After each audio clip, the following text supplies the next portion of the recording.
تو ایمان میں اضافہ ہوگا. ہر آیت ہماری ایمان میں اضافہ کرتی چلی جائے گی. بسم اللہ الرحمن الرحیم. سورہ یونس کی ابتدا ہو گئی ہے اور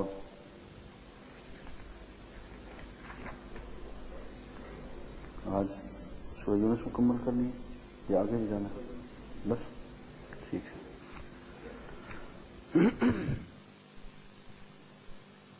بسم اللہ الرحمن الرحیم.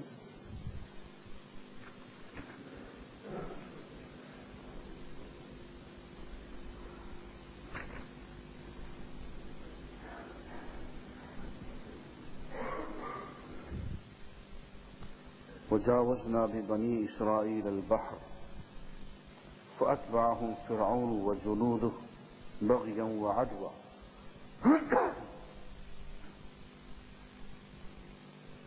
ہم نے بنی اسرائیل کو دریا کے پار اتار دیا تو فرعون اور اس کے لشکروں نے ان کا پیچھا کیا سرکشی اور ظلم کے عالم میں، یہاں تک کہ جب فرعون ڈوبنے لگا تو بولا قال آمنت، میں ایمان لایا، انہ لا الہ الا الذی آمنت بہ بنو اسرائیل،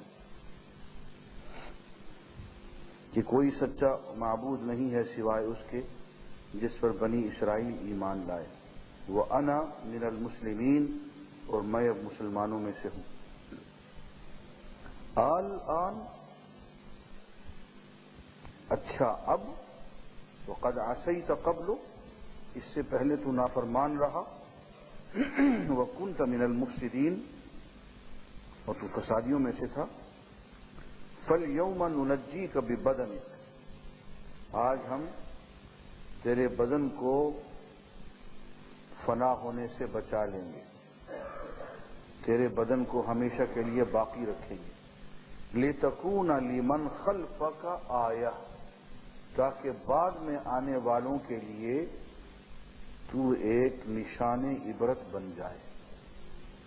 وَإِنَّ كَثِيرًا مِّنَ النَّاسِ عَنْ آیَاتِنَا لَغَافِلُونَ، اور بہت سے لوگ ہماری آیتوں سے غافل ہوا کرتے ہیں.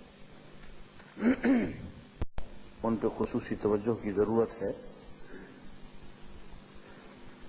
پہلی بات یہ ہے کہ فرعون ایک طاغوت ہے.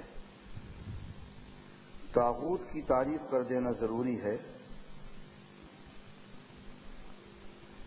طاغوت اس شخص کو کہتے ہیں، ایک مشرک ہوتا ہے، مشرک اللہ کے ساتھ غیر کو شریک ٹھہراتا ہے، اللہ کی ذات میں شریک ٹھہراتا ہے، اللہ کی صفات میں، اللہ کے حقوق میں، اللہ کے اختیارات میں. یہ مشرک ہے. ایک بدبخت وہ ہے جو خود خدا بن بیٹھتا ہے، اللہ کے ساتھ خود اپنے آپ کو شریک ٹھہراتا ہے. وہ یہ چاہتا ہے کہ جس طرح سے لوگ اللہ کو سجدہ کرتے ہیں مجھے بھی سجدہ کریں، جس طرح سے اللہ کے سامنے قیام کرتے ہیں میرے سامنے بھی ہاتھ باندھ کے کھڑے ہوں، میرے سامنے بھی جھکیں، میرے ہاتھ پاؤں چومیں، میرے سامنے عبادت کے لہجے میں گفتگو کریں. یہ شخص طاغوت ہوتا ہے. اور میں آپ کو اطلاع عرض کر دوں کہ ہمارے گدی نشین جو پیر ہیں، جن کی پیری مریدی ایک دھندا ہے، کاروبار ہے، یہ 99% طاغوت ہوتے ہیں. طاغوت کی صفات میں سے ایک صفت یہ ہے، یہ فرعون بھی طاغوت تھا. اس نے کہا انا ربکم الاعلی، میں تمہارا رب اعلی ہوں. تو اس نے اپنے آپ کو اللہ کی ربوبیت کے ساتھ شریک ٹھہرایا. آپ نے دیکھا کہ جب اس نے توبہ کرنے کی کوشش کی، ایمان لانے کی کوشش کی، تو اسے توبہ کی توفیق نہیں ملی. اور یہ کہا الآن، اب تک تو نافرمان اور مفسد رہا، طاغوت بن کے رہا، اب تو ایمان لاتا ہے، اب تو توبہ کرتا ہے، تو وقت ختم ہو چکا، اب تو تیرے ڈوبنے کا وقت ہے، اب تو موت سامنے آ گئی۔ اس لیے طاغوت کو توبہ کرنے کی توفیق نہیں ہوتی۔ آپ دیکھ لیں کہ عام طور پر یہ بڑے بڑے پیر صاحبان جو ہوتے ہیں یہ بغیر کلمہ طیبہ کے فوت ہو جایا کرتے ہیں۔ کبھی ذرا غور سے کسی ان کے قریبی آدمی سے ان کی موت کے حالات ذرا پوچھ کے دیکھیں، انہیں مرنا نصیب نہیں ہوتا۔ وہ جو ان کا سب سے بڑا تھا جو 1908 میں رخصت ہو گیا، اس کے مرنے کی جگہ میں نے جا کے دیکھی ہے، اس بازار میں جہاں لوہا بکتا ہے، اور سب لوگوں کو معلوم ہے، اور میں نے ان کے پوتے سے بھی پڑپوتے سے پوچھا، مرزا صاحب کے پڑپوتے سے میرے ہم جماعت تھے مرزا انس احمد، میں نے کہا سچ سچ بتا دو مرزا صاحب کے آخری لمحات کہاں گزرے اور کیسے گزرے، کیسے وفات ہوئی؟ کہنے لگے ہیضے میں مبتلا ہو گئے۔ کس جگہ مرے یہ نہیں پتا ہے۔ یہ بات ریکارڈ پہ ہے کہ ان کی جب وفات ہوئی ہے تو ان کے معدے کی حالت اس قدر خراب تھی کہ پہلے تو قے آتی رہی، پھر قے کی جگہ جہاں سے قے منہ کی طرف سے پاخانہ آنے لگا، اور وفات بھی پاخانے کی جگہ پہ ہو گئی۔ اسی جگہ وہ اس زمانے میں یہ آپ کے یہ تو تھے نہیں، یہ جو آج کل ہوتے ہیں کیا ہوتے ہیں، فلش سسٹم تو نہیں تھا، وہ تو پرانا دیسی نظام تھا اس زمانے میں، تو وہ گرے اور ان کا منہ اس گندگی کے اندر پھنسا ہوا تھا۔ یہ طاغوت کی سزا ہوتی ہے۔ تو پہلی بات تو یہ ہے کہ طاغوت کو توبہ کی توفیق نہیں ہوتی۔ دوسری بات،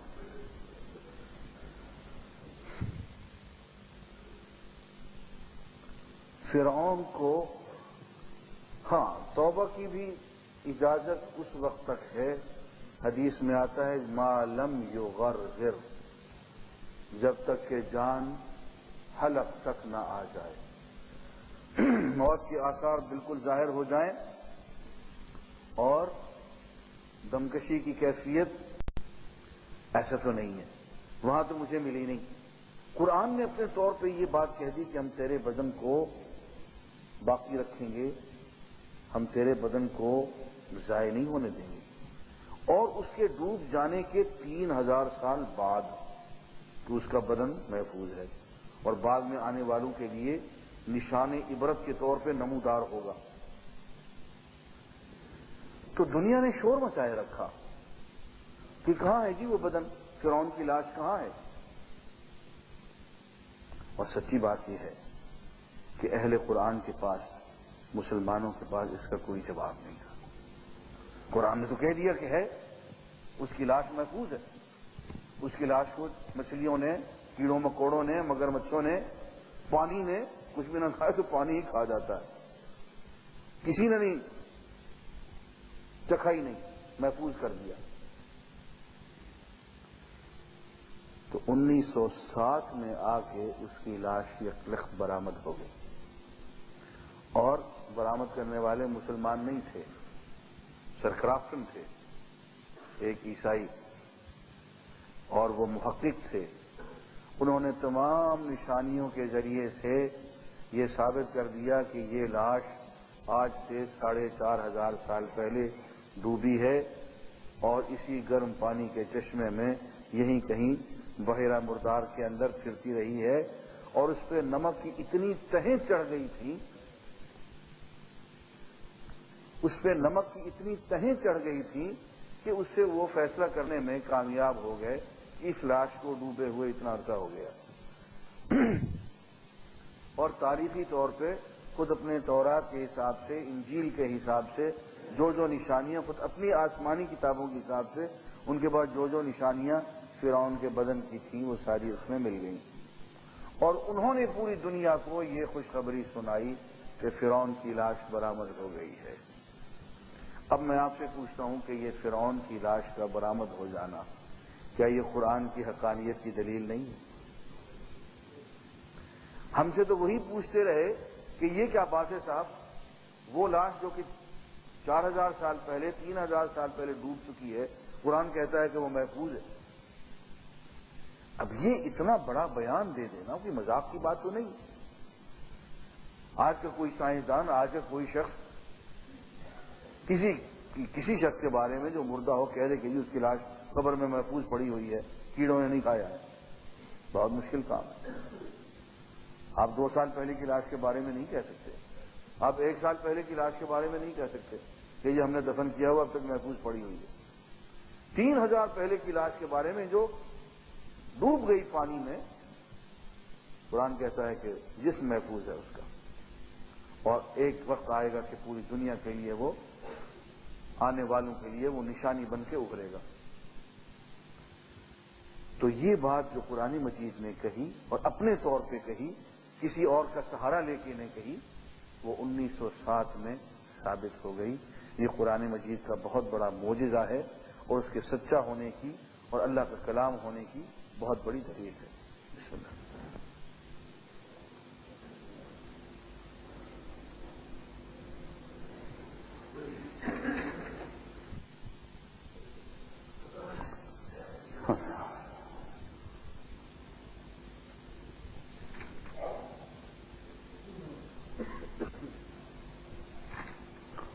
ان الذين حقت عليهم كلمات ربك لا يؤمنون ولو جاءتهم كل آية حتى يروا العذاب الأليم۔ بے شک وہ لوگ جن پر آپ کے رب کی بات قائم ہو چکی ہے ہرگز ایمان نہیں لائیں گے، اگرچہ سب نشانیاں ان کے پاس آئیں وہ ایمان نہیں لائیں جب تک وہ دردناک عذاب نہ دیکھ لیں گے۔ عزیزان گرامی، دنیا میں ایک مخلوق ایسی ہوتی ہے کہ وہ اللہ تعالیٰ کے ساتھ مذاق کرتے ہیں، اللہ تعالیٰ کے کلام کو، اللہ کی دعوت کو وہ کھیل سمجھتے ہیں، اور بہت ڈھٹائی کے ساتھ کفر کرتے ہیں۔ بلند کرنا بہت واضح تھا، اس لیے کہ وہ مکہ کا سب سے بڑا سود خور تھا، اور اس کو پتا تھا کہ دین الہی میں سود کی اجازت کبھی بھی نہیں ہوگی۔ حالانکہ اس وقت سود کی حرمت نہیں ہوئی تھی، لیکن جس طرح کا وہ کاروبار کرتا تھا، جس طرح کا کالا دھندا وہ کرتا تھا، اس کو پتا تھا کہ سب سے پہلی زد اسلام کی جو پڑے گی اس کے کاروبار پہ پڑے گی۔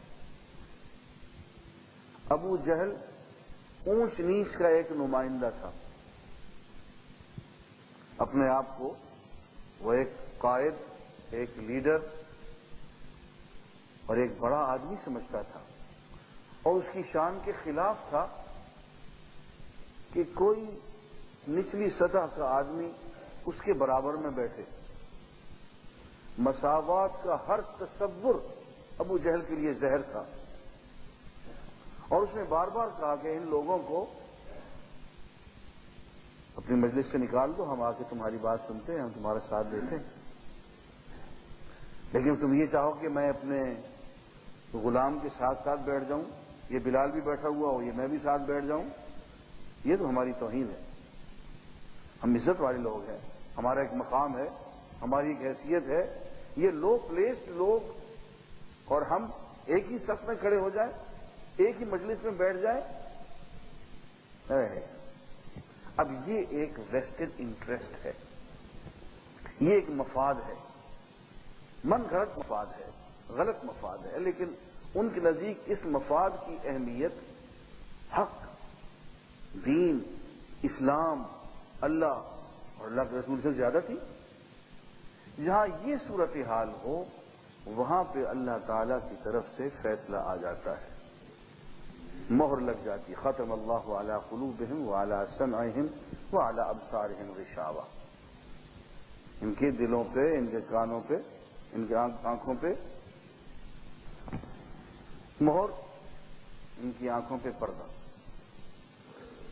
تو ایسے لوگوں کے بارے میں کہا جاتا ہے کہ الذین حقت علیہم کلمۃ ربک، تمہارے پروردگار کی بات ان کے بارے میں طے ہو گئی، ان کے بارے میں اللہ نے فیصلہ کر دیا کہ ان کو کفر کے عالم میں ہی مرنا ہے اور دوزخ کا ایندھن بننا ہے۔ اب ان کے لیے آپ معجزات لے آئیں، ان کے لیے آپ دلائل کے انبار لے آئیں، ان کے لیے آپ نشانیاں لے آئیں، کوئی فرق نہیں پڑے گا۔ ان کے لیے آپ معجزہ لے آئیں تو کہیں گے جادو ہے،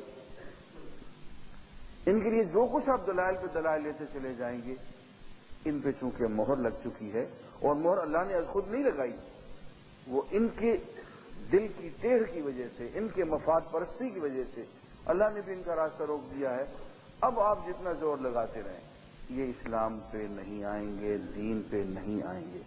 اور عزیزان گرامی، جب ہم یہ بات کرتے ہیں تو ہماری غلطی یہ ہوتی ہے کہ ہم یہ بات صرف حضور اکرم صلی اللہ علیہ وسلم کے عہد تک محدود کر لیتے ہیں کہ ہاں اس زمانے میں لوگ اس طرح سے ہوا کرتے تھے۔ ایسا نہیں ہے۔ میں نے تھوڑی دیر پہلے عرض کیا کہ ہر دور میں ہر طرح کے لوگ ہوا کرتے ہیں، ہر زمانے میں سابقون الاولون ملیں گے، ہر زمانے میں متبعین بے احسان ملیں گے، ہر زمانے میں منافقین ملیں گے، ہر زمانے میں مؤمنین ضعفاء ملیں گے۔ اس دور میں بھی ہمیں منافقین کی ایک بہت بڑی تعداد نظر آتی ہے۔ آپ ان کے ساتھ دین کی بات کریں، نفاذ شریعت کی بات کریں، اسلام کی بات کریں، اسلامی نظام تعلیم کی بات کریں، وہ آپ کو یوں کاٹنے کو دوڑتے ہیں گویا کہ آپ نے ان کے منہ پہ تماچا مار دیا، اور ان کے دل میں ایک اسلام کی نفرت ہے، اس کا اظہار وہ ان الفاظ میں تو نہیں کرتے کہ ہمیں اسلام سے نفرت ہے، یا ہمیں دین سے نفرت ہے، ہمیں قرآن سے نفرت ہے، یا ہمیں حضور سے نفرت ہے۔ اس نفرت کا اظہار وہ چند اور الفاظ کے راستے سے کرتے ہیں۔ مولوی کا دین، اور جی مولوی کا دین نہیں چلے گا، اور جی رائمنڈ کا دین نہیں چلے گا، اور جی منصورے کا دین نہیں چلے گا، تو تمہارے باپ کا دین چلے گا بھی نہیں چلے گا، مولوی کا دین بھی نہیں چلے گا، تو جم خانہ کلب کا دین چلے گا، کون سا دین چلے گا بچوں؟ پھر ان کی منافقت کا اظہار کئی راستوں سے ہوتا ہے۔ کبھی وہ مولوی کو گالی دیں گے، کبھی بنیاد پرستی کی بات کریں گے، کبھی دہشت گردی کی بات کریں گے، کبھی دینی مدرسے پہ ضرب لگائیں گے، اور کچھ نہیں تو علامہ اقبال کو ہی گالیاں دیں گے، اور کچھ نہیں تو اردو کے خلاف بکواس کریں گے کہ اردو کے اس ملک میں نہیں ہونا چاہیے، اردو کو سرکاری زبان نہیں بننا چاہیے۔ لیکن نزدیک اردو جو ہے وہ دینی زبان ہے، اردو جو ہے اسلام، اس بات کو وہ جانتے ہیں۔ تو یہ اپنی منافقت کا اظہار وہ، کیونکہ بزدل لوگ ہیں، کھل کے تو کہہ نہیں سکتے کہ ہمیں اسلام نہیں چاہیے، ہمیں شریعت نہیں، اتنا کہنے کی تو ان میں ہمت نہیں۔ بزدل لوگ ہیں، منافق لوگ ہیں، تو اس منافقت کا اظہار اور اپنی دشمنی کا اظہار وہ مختلف راستوں سے کرتے ہیں۔ پھر وہ اسلام کو سائنس کے خلاف بھی قرار دیں گے، یعنی صاحب ٹھیک ہے اسلام بھی چاہیے لیکن سائنس بھی چاہیے، اور سائنس زیادہ چاہیے تھی۔ یہ ایک انداز گفتگو ہوتا ہے، اور ہمیں فوراً پتہ چل جاتا ہے ان کی فریکوینسی کا کہ ان کی اصل بیماری کیا ہے، اور یہ بات کہاں سے نشر ہو رہی ہے۔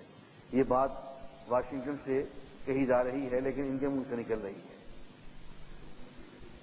تو یہ ایک منافقت ہوتی ہے، اور ایک کفر ہوتا ہے چھپا ہوا جو دلوں کے اندر ہوتا ہے۔ یہ باہر کے ایجنٹ ہوتے ہیں، باہر سے ان کا رزق آ رہا ہوتا ہے، باہر سے ان کے فنڈز آ رہے ہوتے ہیں۔ یہ پتلیاں ہیں، پتلی کا ایک تماشا ہے، ان کی گردنوں پہ تار بندھے ہوئے ہیں اور تار واشنگٹن سے کھینچے جا رہے ہوتے ہیں۔ اس لیے یہ ہم میں سے نہیں ہیں، ہم ان میں سے نہیں ہیں۔ ذرا سی بات ہوتی ہے، اور میں اس میں حکومت کی بات نہیں کر رہا ہوں، حکومت ہو اپوزیشن ہو، سب اس تالاب میں سارے کے سارے ننگے ہیں، سب کا ایک ہی حال ہے۔ اس طرف بھی دونوں جانب سے نیک لوگ بھی موجود ہیں، دونوں جانب سے برے لوگ بھی موجود ہیں۔ وہ یہ سمجھے کہ میں اس میں صرف حکومت پہ اعتراض کر رہا ہوں، میں پورے ایک سیاسی نظام پہ، پوری قیادت پہ اعتراض کر رہا ہوں، اور دونوں طرف سے بلکہ ہر طرف میں مجھے ایسے لوگ، یعنی اپوزیشن کے لوگوں میں مجھے اتنے بڑے بڑے منافق نظر آتے ہیں. اسمبلی میں جا کے بیٹھتا ہوں تو انسان کو قے آتی ہے. وہ لوگ جو کہ حکومت پہ اعتراضات کرتے ہیں، جب افغانستان کی بات آتی ہے، جہاد افغانستان کی بات آتی ہے تو اپنے دل کا بغض نکالتے ہیں جہاد کے خلاف، اسلام کے خلاف، دین کے خلاف. فرمایا یہ وہ لوگ ہیں جن کے بارے میں اللہ تعالیٰ نے جہنم کا فیصلہ فرما دیا ہے. اب آپ جتنا قرآن پڑھتے ہیں ان کے سامنے پڑھ لیں، جتنی واعظ آپ کرتے ہیں ان سے کر لیں. جو اعوذ باللہ من الشیطان الرجیم، بسم اللہ الرحمن الرحیم.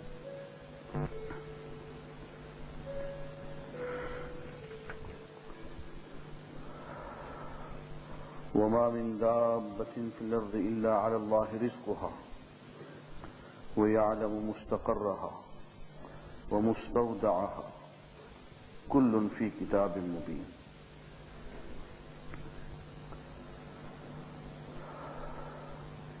زمین پر چلنے والا کوئی جاندار ایسا نہیں ہے جس کا رزق اللہ کے ذمے نہ ہو.